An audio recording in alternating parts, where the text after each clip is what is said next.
Welcome back, everybody, to the Who Do You Like Here podcast. Joey Cino with me, as always, is the kid. Another week, this week, another Derby prep race.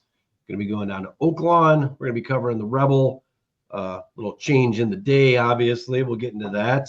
Recap a little current news on the Kentucky Derby, and look at last week's results before we get into handicapping. Kid, how you doing tonight? Good, not too bad. It's a big night tonight, so got hockey on, U.S. versus Canada, which is I'm pretty excited for. NBA started back up, and Knicks are playing here as we speak. I'm handicapping some winners for Oaklawn, so not too bad. Not a bad way to start the night. Yeah, I've got the game queued up here, waiting for it to start. So pretty excited for that big time event. Did you catch the last one with the 3 fights in the first? I sure did. Minute? Yeah, I sure did. I'm hoping that number one, we win, but I also hope that at puck drop, the entire team just drop gloves, like an all-out just brawl. everyone's just going at it. Yeah. I think they were talking to that'd be Subban today. They were talking to Subban today on ESPN and asking him his thoughts, and they seem to think that you may see the same event that happened last time with fight starting everything off. We'll see. Yeah. It definitely set the tone for the game last time with the Americans, but good time to be had tonight if you're watching on a Thursday night catching some hockey. Let's go ahead and bring some talk about, I guess, Kentucky Derby. Let's bring in some information. Current standings right now, it's early. It's way early. Obviously, we got plenty more racing to go through here. But current leaderboard status, big one off the board here is Magnitude with the news coming in this week with the bone chip. What's your thoughts on that? Yeah, that's it's an interesting one, because this horse obviously dominated, was well off my radar for the race, but Ben Curtis rode this horse to perfection, and they really didn't have to do much. They got up to the front, and it was pretty much see you later, catch me if you can, and nobody could catch them. So, yeah, I don't know. I think it's a bummer. I was surprised. Yeah. I was surprised the fractions that were set in this race. And talking about the Risen Star, let's go ahead and bring that one in. Let's go ahead and so this is just on the far turn here. Well in hand, fractions 23 and 4, 46 and 9. Just kind of blazing. He had plenty of horse left coming in. Fractions for sure. Yeah, pretty quick fractions, which I didn't see on paper that this horse had the ability to be able to do, and then really just drawn away in the stretch. Pretty impressively. Now, I don't know if this effort, this kind of a win, this convincing win, is what obviously caused the chip here that is going to call him out of the Derby, but it's a shame for this 43-1 shot that won this pretty well in hand. Just drawing off on the stretch. I mean, it just shows you how powerful the horse is. The interesting thing for me, first off, I want to go back. We'll just rewind this a little bit for viewers that are watching on the YouTube channel. But the favorite who we both liked, East Avenue, totally buried here. Tried to keep up, really couldn't. Sitting way back here, currently in I guess it would be dropping to 5th and fading out of it. Just well off, and Built, who made a very nice move on the turn, just seemed like couldn't catch ground. Yeah, had a well-positioned pocket trip and just wasn't able to make up any ground. But the thing I really want to call out here for you is that obviously we know Jareth got pulled off of the 9 here Built in this race at the fairgrounds. We talked about it last week. Really nothing that he did that caused him to lose the mount. But he picks up the mount on the 5, and if you're watching in this race. The 5's here at the rail, sitting right around, I guess, 5th with a flurry of horse it's outside. How hard do you think Jareth was working to take this second position away from Built in any points since coming off the mount? Oh, absolutely, as hard as he could. It's I know for me, just anybody that's a competitor in sports, they want to get their lick back when they feel like they've been wronged, or they think that maybe they've been slighted, so yeah. If I think I know Jareth like I do, he's working his ass off trying to get that horse up there. Yeah, and we both had Jareth in our pick 5 last week, which we're going to get to as well. But I thought it funny that a little bit of redemption here for Jareth.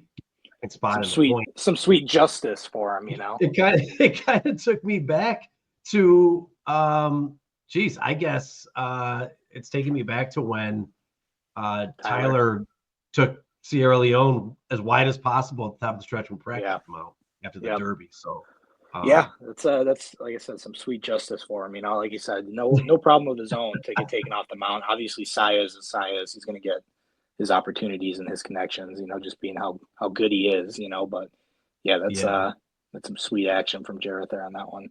Yeah. Really thought that the horse had an opportunity to win. Just never saw Magnitude winning at that clip. So going back to the start of the conversation here with Magnitude, falls into a long line of strong contenders early in the Derby hunt that is going to be listed as a what if it didn't get hurt, because it was plenty early here. Probably would have had one more prep race prior to come in, and definitely probably would have had the points, being able to to finish off and compete on that first Saturday in May. So just a kind of a disappointment. And it went from the highest of highs of this horse blowing away the field to its opportunity being removed. Yeah, it's a bummer. And I'm sure Ben Curtis is also pretty bummed out, because that's a really good opportunity for him. And, I think every jockey out there, dreams of being able to, run for the roses and, and compete in the Kentucky Derby. And, with the masterful ride that he gave, and, he listened to the instructions that Asmussen gave him. He said, do whatever you can, get to the rail, because that's what's, that's the spot to be. And that's exactly what he did. Rode the horse to perfection. They won the race by a landslide. And then, the news breaks out that, he's not going to be able to run. So it is a bummer for him and the connections and Steve, but unfortunately that's the way it rolls, nothing you can really do about it. Hoping that Magnitude bounces back and we see more of him down the road. Just won't see it on the Derby trail. Always makes you wonder too if the horse is going to come back sound, after the chip. Too there, you could lose a step there after being on the shelf for so long too. So only time will tell. Moving forward, and wishing all the best, because I'd really like to see that horse run again, hopefully at its highest capabilities, not limited. And Steve's Asmussen's been through this process many times before, has been able to bounce back with many horses. So hopefully this one falls in that same line. Got a little bit of a, I guess I call it a little bit of a game show here for you that we're going to do. I got some images here on jockeys. We're going to do 2 of them. We'll see how well you are. They're kind of blurred out and distorted. We'll see at first image here. We'll just spot the jock or pick the jock. We'll see if you can tell who the jockey is in the first picture. That's worth 100 points if you can get it right off the bat. Then we'll do 75. Then we'll do 50 points, and then we'll range it out. Maybe we'll do 160 and 30. We'll see how many points you get on 2 guesses this week. So you ready to take some shots at this? Does this translate into betting credit? Like free bets? Not really. Oh, okay. Then yeah, sure. Not really. I'd be surprised maybe if some of these going forward, you even spot who the jockey is, even at the zero portion where it's not distorted. So let's see if we get it. First image here. Who jockey is that? That looks like a micro mosaic. If I had to take a guess, it looks like Flavian Pratt. Okay, it's not Flavian. That's a good guess, though. Is it Tyler? That's a good guess. We're gonna bring this down. We'll bring down one more. We'll see if we can make it a little easier for you. Yeah, it's Florent. Yeah, it's definitely Florent Giroux. I should have known it wasn't Flavian. I don't think I've ever seen that guy smile. So he always does have that straight look at his face. Yeah. All right, we got one more. So you got that in the second one. So I'll give you 60 points for that. See if you can get this first one in 100%. Different kind of style here. If you can see what you can guess. That's tough. That's Jose. Damn, that's 100. That's 100 points. That's a good job. I'm surprised you got that one. What gave it away from? It was the smile from the image. The smile. And then you can kind of see the eyes a little bit. Yeah. I mean, bro, really the smile though. That's pretty distorted, but that's 100 points. Not bad. 160 points this week. The doctor said I need glasses, and I don't think I need glasses if I could see that. Or it's the fact that it was so blurry that I can just see it anyway, Yeah, it counteracts the blurriness. Distortion, not good. Blurry, you're good with. All right, just a fun little bit I wanted to just try out here with you. Yeah, that's not bad. 160 points. I'll try to beat you and stump you next week. Maybe that was a Yeah, little too easy. I'll give everybody some time next week too, so that they can try to guess on their own. At Yeah, home. you kind of Give you just some crank through time. that Yeah, with your guesses. the Jose one was too easy. So I guess so. Let's recap last week real quick. Lots of green and red and yellow on this the picks from last week. Green obviously being winners, yellows being seconds, and reds being thirds. Started out this pick 5 last week. Really strong with your top choice, the 5 winning. 5, 6, 10. Nice exacta and try here with your 5 on top. Race 11 here. We had the 4 at the 5. We both keyed the 5. I don't know. It's good. We had 4 legs the same pick. yeah, And we were like 1 for 4 when we're sinking and docking. right. But we both like the 4 in the third leg. 4 didn't make a showing at all. 1 was your winner here. That's your second choice, my fourth choice. Your 2, third choice came in second, and the 3, which was my third choice, actually came in third. So kind of positioned right there. Then we go to race 13. You had a single there, obviously solid. The 2 was much the best with Saez. Easy race, big strong win there. That try was 247. Didn't pay much, but we did have the exact in the try there. And then, of course, race 14, that was a Risen Star. No 13 on the board. The 5 and the 9, both of us having, like I said before earlier, both of us having Jared Loveberry with a nice closing move getting second, and then Built where Jared was taken off of the mount, grabbing third. Wish you would have had the 13 in that one because it played a pretty nice nice little pick 5. I used my big call out the week prior, so I'm probably not due for a big number, on top for a little bit. For sure. I did like the last couple of weeks. You've been pretty much on point. You're staying pretty consistent here with your picks, and definitely your tops are definitely improved since earlier in the year. So you got the hot hand this week. Maybe you should go first in the handicap. Yeah, maybe, but I mean, I've been pretty horrible at Oaklawn, so maybe not. Maybe not. It's hard not to be horrible at Oaklawn because prices are live at Oaklawn. It's become the new turf way. It's either chalky, paying $4 exactas, or it's paying $2,000 tries for 50 cents. Yeah. And they've been hitting majorly hard over the course of just the last couple of weeks, let alone the entire meet. But we're going to go to Oaklawn. We're going to give it a shot this week. We're going to now, just to reel back here, what we're picking for is for the Sunday card. Yeah.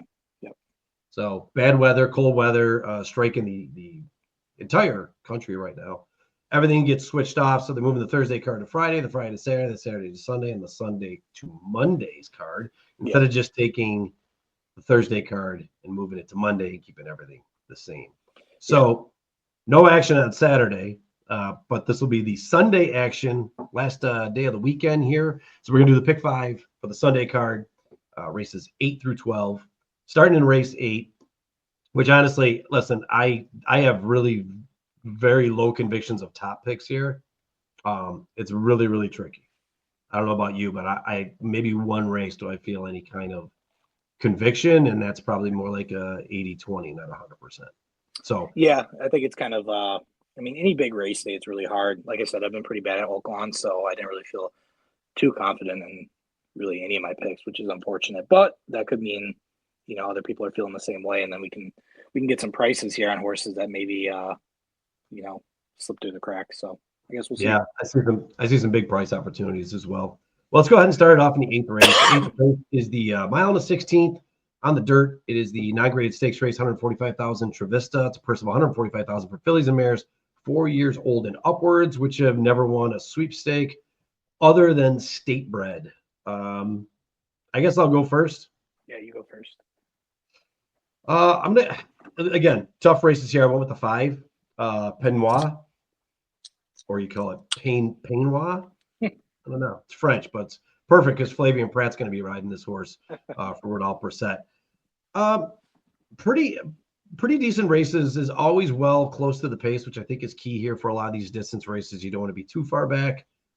There's an opportunity for some of the closers here. The track's been, in my opinion, has been playing pretty fair overall as far as no speed bias or track bias specifically. It's more post position bias, if anything, for recent form on outside post positions. But I like the 5 here. Last coming in here from the race at Tampa Bay, Chennai Grade Stakes race, 100,000. Almost winning that race, coming in second in that race and the beaten favorite. Prior to that was the Fall City Grade 3 that just never showed up with Florent Giroux. Now, Pratt's getting the mount again. He hasn't been on this horseback since October 17th at Keeneland in an allowance $110,000 race, but did post its fastest speed figure and went to the front, which is what I kind of want to see him do in this race as well, is try to break out, at least be sitting a stalking trip, possibly get the win. That was in a 151 in that race for a mile and an eighth. We're running a mile and a 16th there, so I think it even benefits if he does go out. So give me the 5 on top. I like the 2 with Irate Ortiz for Brett Calhoun. First time getting the mount here for Bru Nabuan or Boyne or Boyne. I like the workout, actually. Big swing for me here in deciding. Horse has been moving, closes pretty well. It's finally getting back on at a mile and a 16th. And it had a turf race there, which I don't know what was going on there. But February 4th workout, 47 flat, really strong workout coming in. So I'm going to have the 2 on there underneath on the ticket. I like the 8. That's Indy Label. 3 strong speed figures, 93, 87, and 88, pretty consistent. Last one being the Pippin non-graded stakes race at Oaklawn Park. So it's ran over the track. It's 1 win, 1 second, and 2 trips over the surface. So I did like that. And it's been running a mile and 16th pretty consistently. Francisco Arrieta getting the mount back-to-back on this one. And then the 11 and Just My Heels. I would have moved this one up a lot further. Just had its speed figure last time out. Sometimes I like it, sometimes I don't. This instance, I don't like the horse breaking its speed figure and then coming back from February 2nd. I think I might have taken a little too much out. The workout here, 50-1 on January 27th. The workout since the last race, and that was in an optional claiming 62. Anytime this horse really runs any non-graded or graded stakes, it just doesn't show up. So probably looks like it's morning line favorite. Just don't think it can win the race, but I'll put it on the underneaths for the exotic because it does make sense against these. So 5 on top, 8, 2, and 11. Yeah, I'm seeing similar here. I landed on the 11. I know that, like you said, it doesn't win the stakes races as often, but when it goes into these non-graded stakes races, they have a little bit more success. So I like what I'm seeing there. I know that Ron Moquette and Rafael Bejarano team up quite a bit. Obviously, you can see from the form that this combination has really been prominent, with this horse. And last time out, they ran their best speed figure that they've ran in their entire career over the Oaklawn track.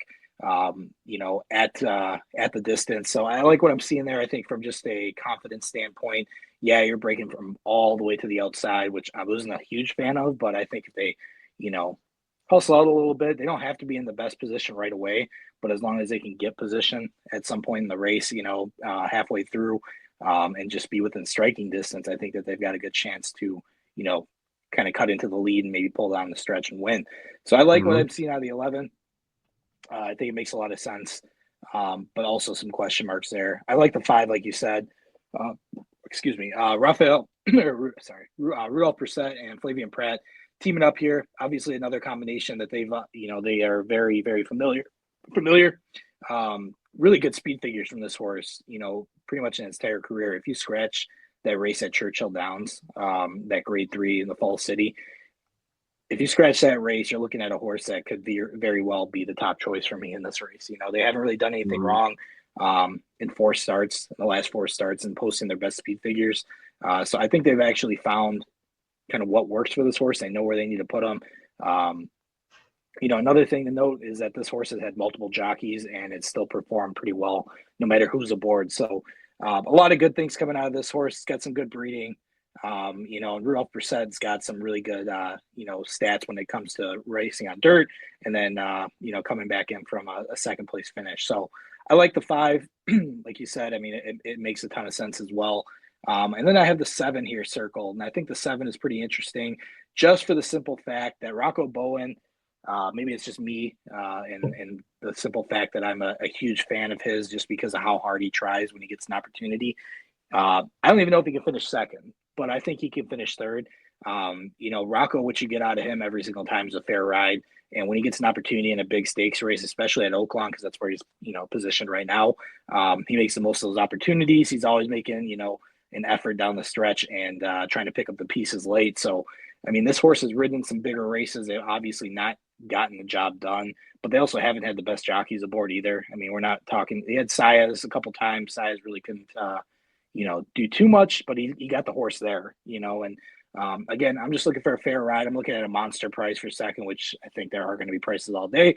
But mainly I think for third, if I was really going to, bet my chips on it, like maybe a show bet, on this horse, if I was taking a stab at it. But I'm really sold on the 11 and the 5 in this leg. And like I said, for some big money, I'll throw my boy Rocco Bowen in there to, kind of clean everything up for me and hopefully win me even more money. I of course, every time I have a question mark and I take a horse off of my picks, you're the one that talks about it. So I always like that you're picking it up. Just happens to be that way. Two things. The 5, 2 races ago in the Fall City, that was on an off track. Horse doesn't like the off tracks, obviously. So as long as it's dry, it does better the opportunities here. You can scratch out that muddy race. Try to give it a go. Don't think it like the kickback sitting in third and just kind of drifted back. And as far as the 7 is concerned in this race, like I said, I had the question mark on it. This horse has always been double digits every single race on the entire form. The one that gives it the best options here in hitting the board has been Saez and Rocco Bowen. So, and that was on an off track at 3 back when Rocco rode him last at Oaklawn Park. But at least he's got some experience on the horse. And I did like that they ran a 6 furlongs, even though it was 115 and 2. I like that they went ahead and just breezed them out, blew out the lungs a little bit since we're going back here for the mile and 16th distance. And I think that could be a benefit. Yeah. As far as I said, like the monster price, I'm really sold on the 11 and the 5. In this leg, I'd probably go really short in this one, and then but I had to throw him in there for a monster price here. I like it. He's going to be in my 3rd and 4th positions in tries and supers. Yeah. Let's go ahead and move our way over to the 9th race. 9th race is going to be a mile and the 16th. Grade 3 Honeybee, purse of $500,000 for fillies 3 years old. Again, as I said before, all tough races. I'm going to stick with the 5 in this one as well. Quick Kick. It's not going to be your favorite in the race, but coming into the race, 92 speed figure at the Breeders' Cup Juvenile. That was back at Del Mar back in November. Horse hasn't raced since, but the workouts have been lights out. January 29th, a nice 36 and 3. I like the 101 back-to-backs that it ran on February 3rd and February 9th, and then a 101 and 3 coming in on February 15th. And the horses raced, broke its main at $100,000 at 7 furlongs, ran 2 mile and the 16th races, just missed winning the Alcibiades, and then, of course, 3rd in the Breeders' Cup Juvenile. So horse has done nothing wrong. It's got a lot of talent. Tom Amos has this one well rested, and he usually does get his horses up for these big days, especially at Oaklawn. So I'm going to take the 5 on top at a price currently right now looks to be 12 to 1 in no specific order underneath. I'm going to give you the 9 Look Forward with Mario Gutierrez. This one shipping in from the West Coast. Makes a lot of sense too. Should be near the front. 2 back-to-back speed figures of 95 and 90. The workouts of 1 minute and 3/5 handling, and then a 59 and 2 handling. Both of those were at Santa Anita. Last one was at February 16th for Mike Maker. Not teaming up as often, but two opportunities, 1 win hitting the board. Also go to the outside. I'll take the 13 5G. That's Irad Ortiz. This one makes a lot of sense. They ran 2 of these races on turf. Bring it over the dirt after breaking its maiden to 75,000. Non-graded stakes race, the Tepin, just missing in that race at a mile on the turf. And then finally at Gulfstream Park with Johnny Velasquez on board, winning that race pretty handily in a field of 7 by 9 lengths, just wiring the field, getting out. Horse has got a lot of get up and go. February 7th, nice workout for 5 furlongs, 1 minute and 2/5. So figures to be the early part of the speed and has a really good opportunity to hold on, even though it is stretching out. And then last but not least, don't sleep on this too for Ramon Vasquez, Necessity. Looking at this race, like I said, there's a lot of things you can look at. There's a lot of horses that are, short sample sizes here. The one which is your favorite, obviously, very short sample size, 3 races, but has been near the front. I think there's an opportunity for a stalking position. That's where the 2 comes in. Similar to what I just said, 2 races on the grass and then an off track. Finally gets a fast track to run on dirt. Dominates that field of 9 race at Oaklawn Park last time out. As the odds-on favorite, that was with Lasix, so maybe it's a downplay because it's a non-Lasix race. But at the price, going from the odds-on favorite to 20 to 1 in a wide open field, give me this 2 at a price. See if we can get something here in the exotic. So got to take the 5 on top with the 9, 13, and the 2. Yeah, I went pretty deep on this leg. I thought there were a lot of horses that are capable of winning this race or showing up in a big way. So, I mean, I'd be crazy not to take the 1. It is the morning line favorite. It's Brad Cox. It's Florent Giroux. That's Mahima. Is that how you say it? Yeah, Mahima. The horse, it's it's got 3 straight wins, each one impressive, stepping up in class each step of the way, and getting the job done. Very consistent trips on each. Really close to the front or in the front, leading the way. They haven't really done anything wrong, and the horses answer the call every single time. So I really like what I'm seeing there. I think it's consistent enough to put it on top for me. This is the gradual step that you like to see with horses that, jumping in from, grade 2, grade 3, you open up and you won your maiden at 120K with ease, jumped into an open company, and now you're getting in the stakes races. So there's some progression there. I think it's a nice progression as well for the fact that, you're in a grade 2, you won that race. Now you're going to go into a grade 3, and not giving it too much too soon, but just enough, I think, for this horse. So I like the 1. Like I said, makes a lot of sense for me. And I like what I'm seeing there from a progression standpoint. I think the 6 is interesting. Julian Leperoux and Kenny McPeak. Last 2 races were very, very solid. Both of them at Oaklawn Park. And again, a horse that's very close to the lead. And once they get the lead, they're hard to beat. They end up stretching out and winning.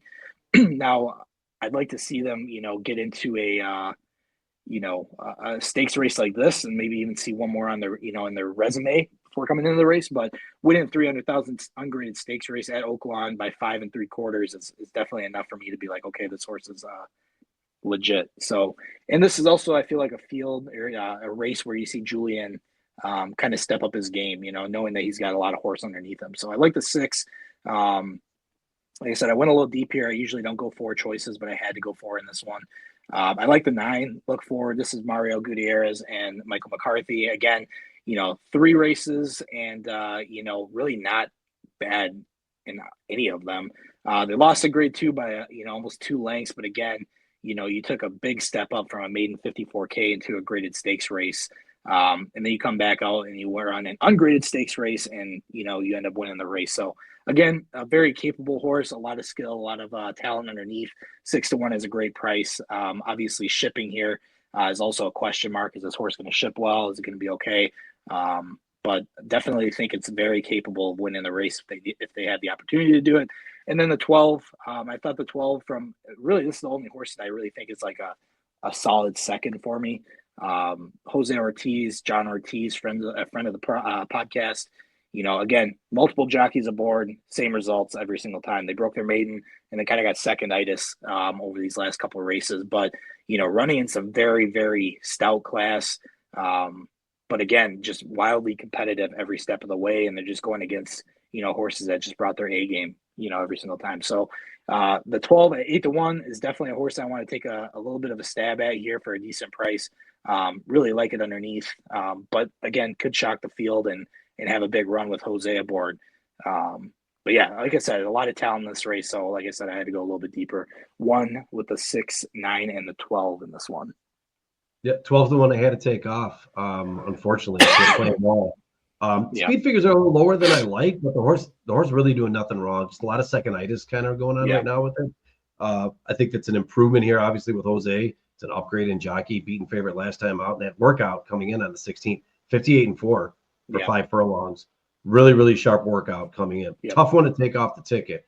But like I said, I did have to make some decisions. Really tough race to have to cut anybody off or peel back. I'd like to see the 12 take a little bit of a different approach in this race because it seems like they try to get out there to the front as fast as they can. Sometimes they don't break in the position they want.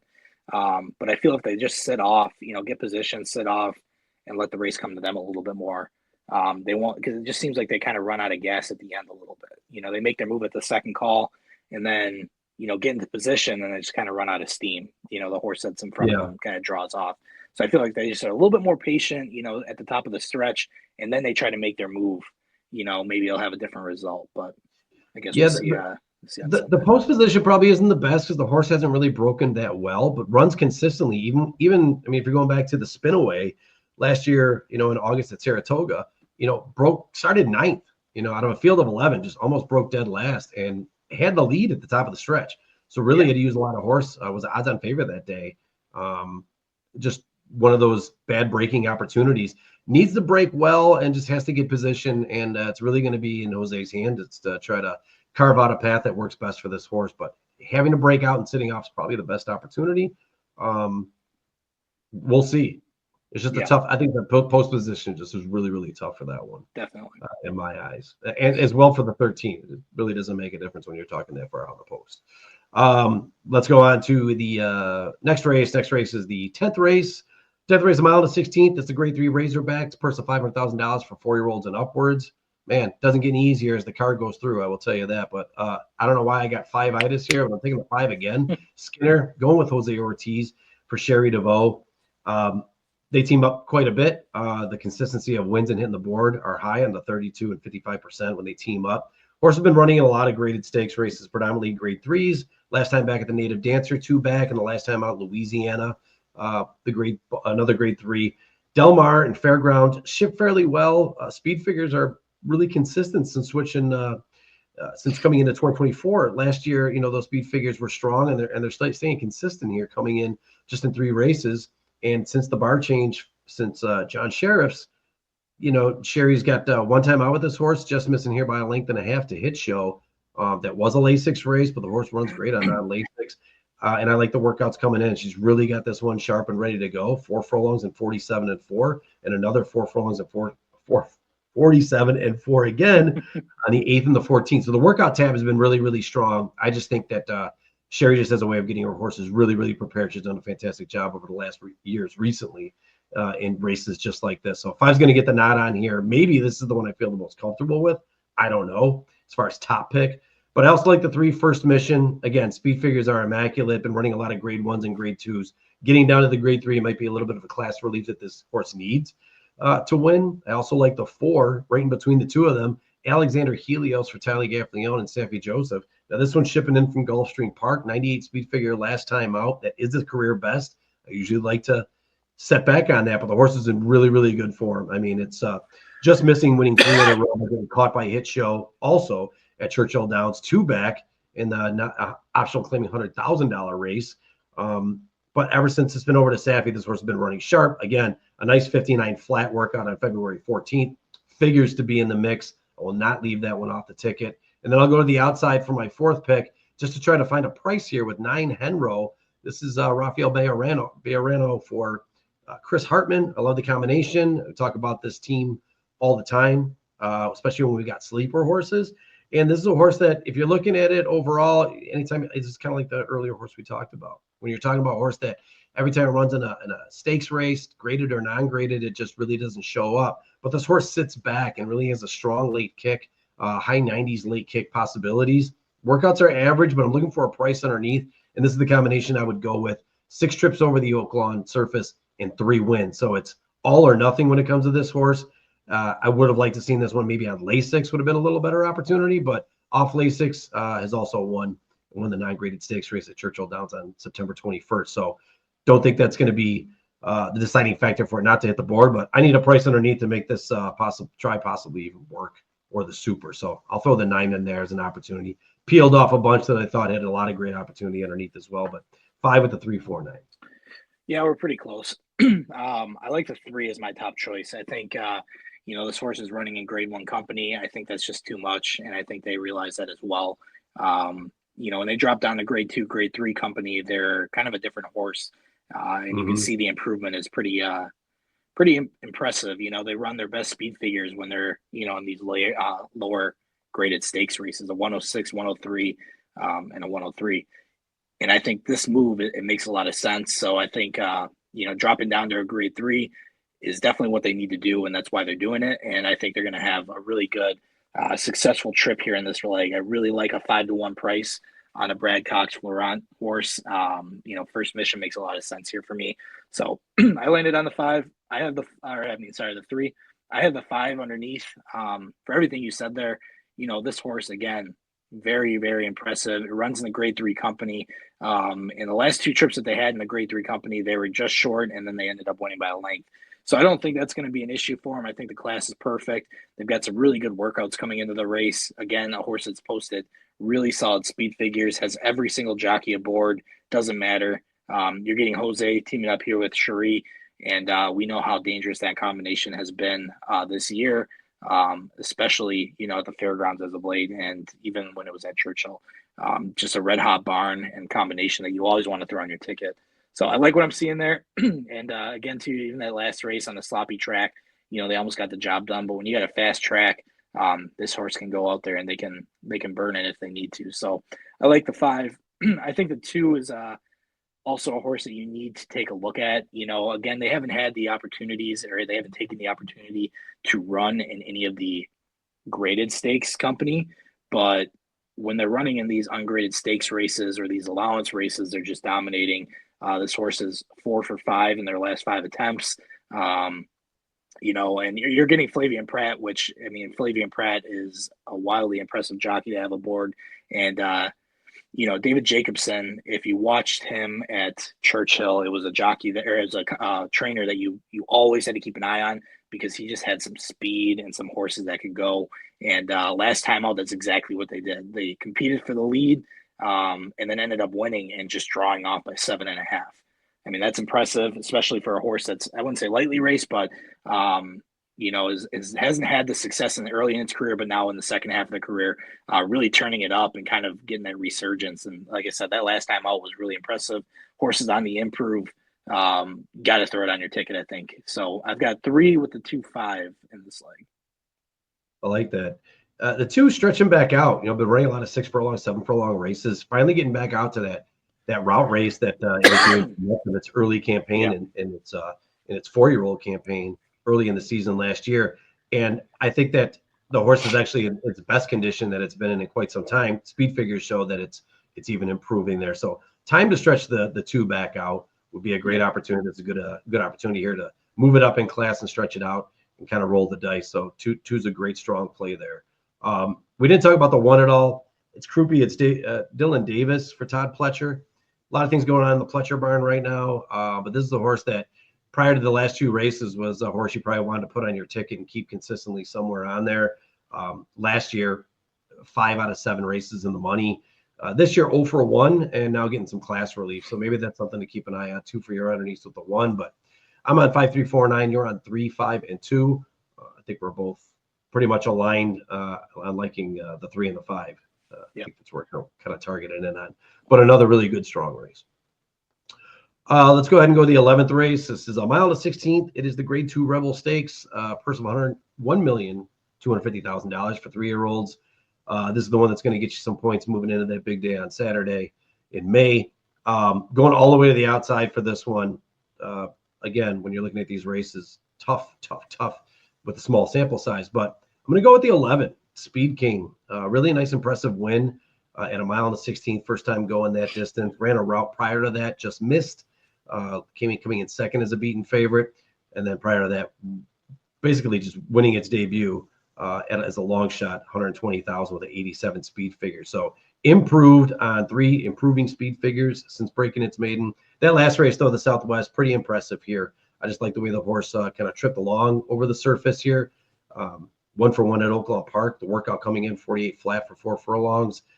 This is going to be the gray that I'm going to go with Bejarano and Ron Moquette. I just kind of feeling it in my gut at the outside post position and going to the front. That's kind of the game plan. This should be going out right from the get, and having that outside position is stronger. A lot of speed to the inside as well. But I'm going to take the 11 on top. We'll give it a go. I like the 3 Sandman. Watch that last race. Pretty impressive overall in the Southwest, being able to make up some ground and just missing coming in second. Christian Torres from Mark Cassie. So I've got the 3 on the ticket. I like the 5 also. Medikit Road. Irad Ortiz. Horse really has a very nice strong leg kick. Sits there mid-pack. Not the best move in the RB Lewis, which was, first time going a route. Maybe, second time out at a route is going to be a better opportunity for this horse. 26% for the trainer, 65% hitting the money for Bob Baffert. And a nice workout, I guess, 6 furlongs with 1:12 flat handling coming in, trying to get some wind in this horse's lungs here to be able to go the distance and be competitive. And then last but not least, I like the 9, Smoking Wicked. Horse has been really, really strong in a lot of optional claiming 100,000s and non-graded stakes races for state breds the last 2 times at 6 furlongs. Got to stretch out to a route for the first time, but that 5 furlongs in a minute flat and the way it's been winning its races, drawing away in the sprints, shows that the distance may not be the problem. Rather see a mile than a mile and a 16th, but definitely worth putting on the ticket at 8-1 with Tyler. So Kind of going 11 as my top pick here with the 3, 5, and 9 underneath. Yeah, surprisingly enough, we're both on the 11 here. I think just looking at the form, looking at the horse and the races, I think you see a consistent progression in their plan. They broke their maiden at 120K at 6 furlongs, ran an 87 speed figure, went to the front, didn't look back. They went to a mile, so stretched out a little bit in a $300,000 stakes race. Same thing, went to the front, just missed winning that race. But a 91 speed figure, went up to a grade 3, stretched out to a mile in the 16th, won the race by a length. You're seeing the steady progression that you want to see going into a race like this. Makes a lot of sense. The horse is very, very capable. It's a great connection. And, one thing I was looking for is just trying to figure out kind of what the best angle is. And again, I'm always going to bet a horse that's progressing and, getting stronger and better, every step of the way. And that was the 11 for me. A lot of horses in here have a lot of opportunities and a lot of races under the belt, but that one stuck out the most just from what you're seeing. Good training regimen. You got some good speeds, some good times on the training. So we're both on the 11, which is nice to see. And then I also had the 4. I think Hypnus, so it's Kenny McPeak and Brian Hernandez.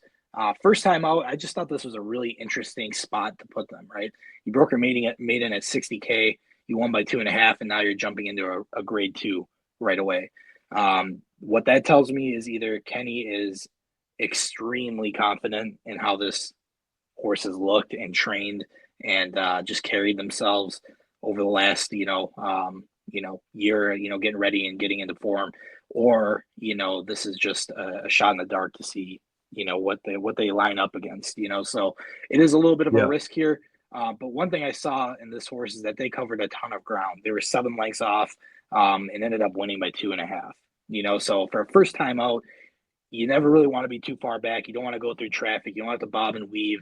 But that's exactly what this horse did. Posted a 92 speed figure first time out on a sloppy track, no less. So if we get a good track, I can see this horse improving from there.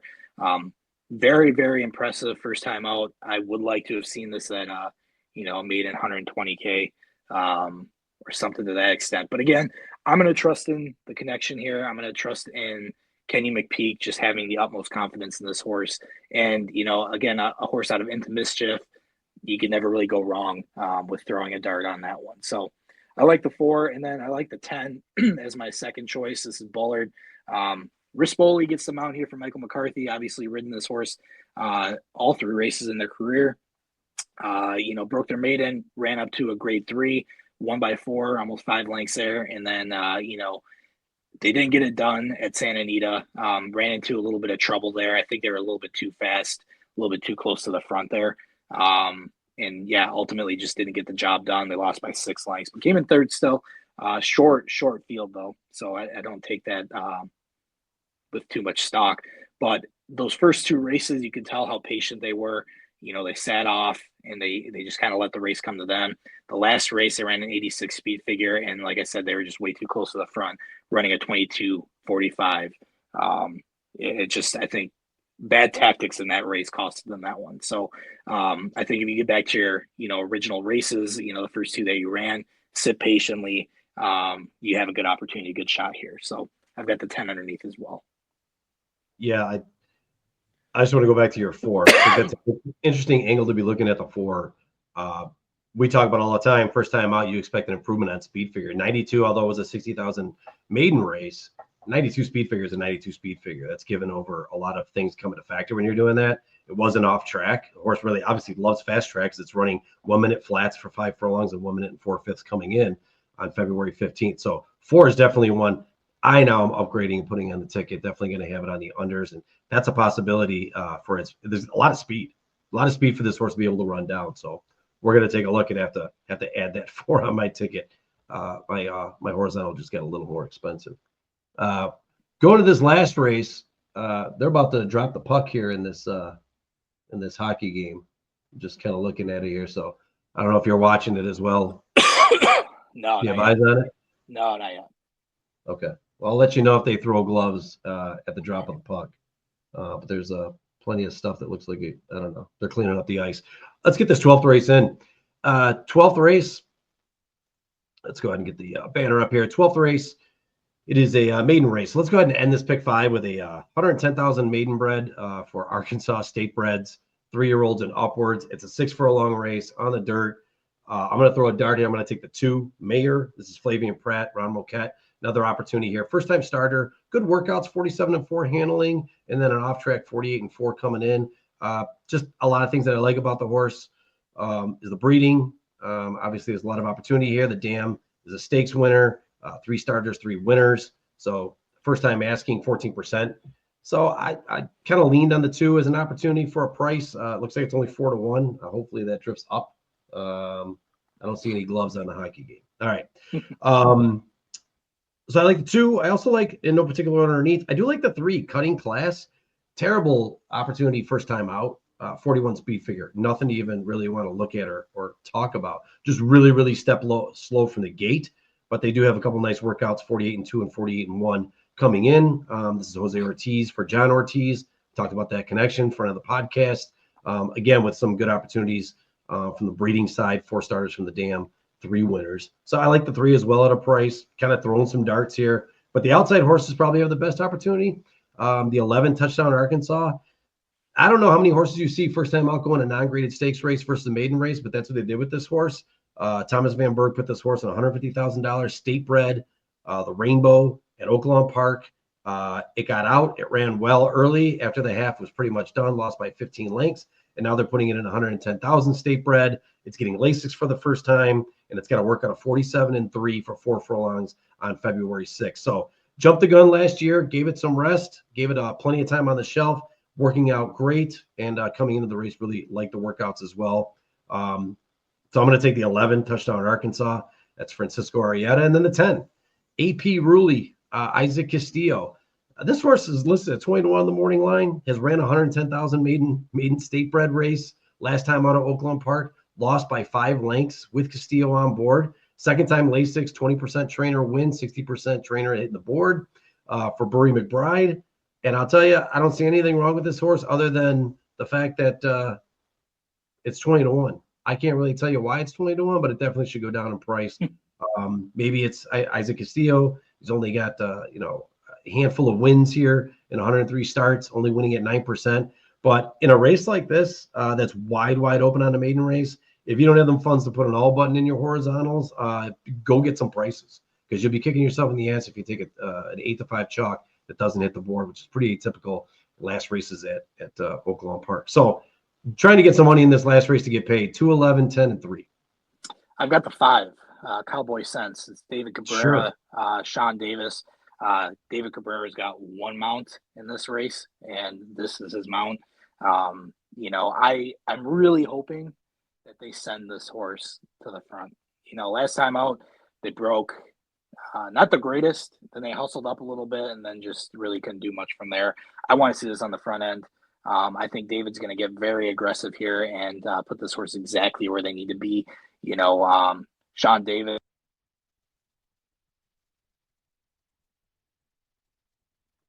Six furlongs company here. And, the one thing, if you look at it, this horse ran again. Oh, I'm losing your audio there. Nope. Sorry, I lost your audio. I lost your audio there for a second. Oh, sorry about that. So you're on a muddy, sloppy track. You're getting a fast track, hopefully on Sunday. You're going to get, an opportunity to go and blaze and show off the speed and the sprint. That's exactly what I want to see him do. I want him on the front end, and I want him to push the pace and hopefully have enough gas down the stretch to win. So I've got the 5, like I said, 1 shot in the race and hopefully 1 win for David Cabrera. And then I've got the 2 underneath, Mayor. This is Flavian Pratt to close it out with Ron Moquette. Really good breeding statistics. The dam has got 3 winners from 3 starters. This horse has got some really good workouts coming into the race. Not a whole lot there, but if you look at a lot of these horses, there's not enough from these horses that have ran multiple races for me to be, super confident that they're going to do anything different. So I like the 2 a lot. I think it makes a lot of sense at 4-1. And then I have the 8 as well. I think, Christian Torres, $2 Eddie is a horse here. Again, a horse just gets sent, but then runs out of gas.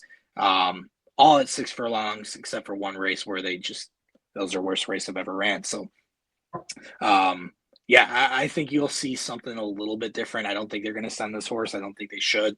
I think they should sit right on the shoulder and just kind of, be a little bit more patient. But Christian Torres, hot riding jockey, obviously is, that's his track.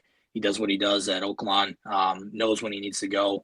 And again, if they don't set these blazing fractions of 22:46 to start off the race, they got a good opportunity there as well. But like I said, I'm going to ride with David Cabrera on this one, 5 with the 2 and the 8 in the last leg. I like it. I like everything you mentioned there. Hopefully they do send the 5. There's a lot of unknowings here. A horse I didn't talk about that neither you did talk about either. You talked about the 8, which has had the most experience here of anybody else in the race. Definitely gets out and has been able to flash that speed early, whether it's in the $40,000 or $100,000 state breds. Actually runs pretty well against state breds. And open company just as equal, and the speed figures show it. But the 9 right to its outside, Tiz Marcus for Tyler Bacon. Tyler Bacon's been riding lights out right now at Oaklawn Park. Really, really impressive with the amount of opportunities he's getting and hitting the board and getting the wins. Really nothing bad with the 9, 72 speed figure on debut. Looks to improve probably. So, a 74, 75 wins against these pretty easily.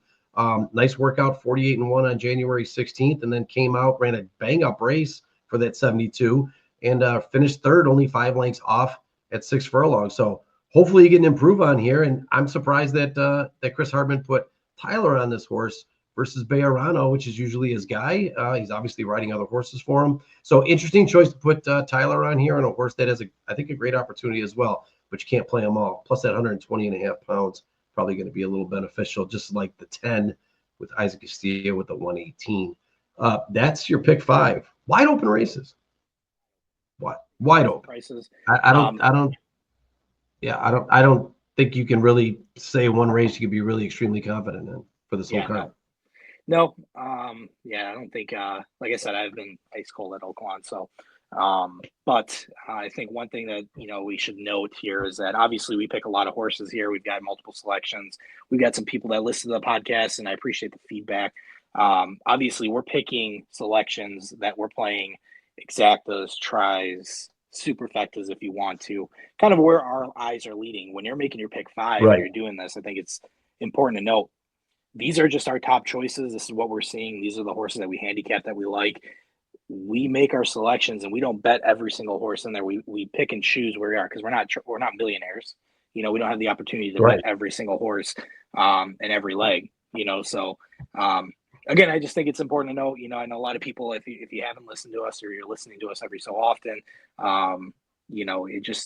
we're not playing $700 pick 5s, or $1,500. No. So, I guess a disclaimer: these are the horses we're looking at, but we're also playing the exactas, tries, superfectas, daily doubles, pick 3s, pick 5s, pick 4s, whatever we want to play, whatever we decide, But when I'm playing my pick 5s, I'm making selections, and I'm making, I'm drawing lines in the sand on where I can cut down my ticket, because, like I said, I'm not a millionaire, so.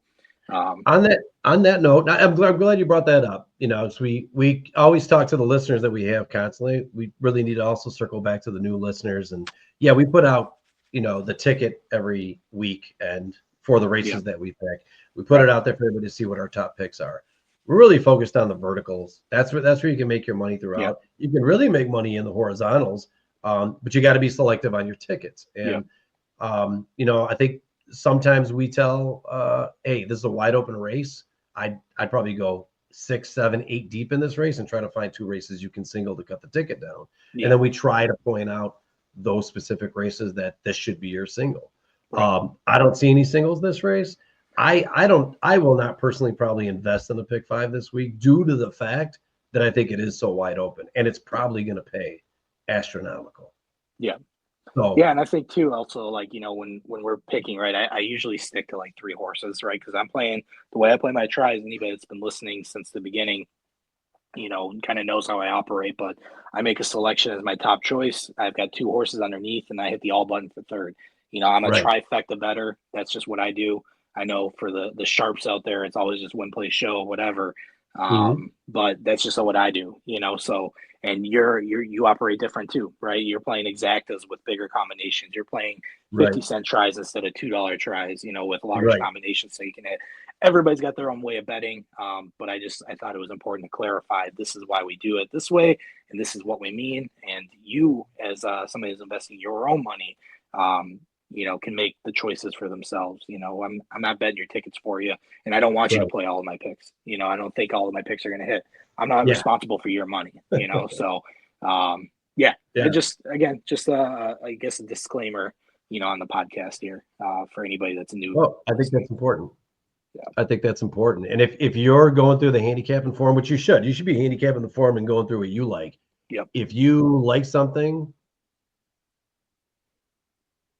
that we like, maybe that's bolstering your decision on going with that horse on top.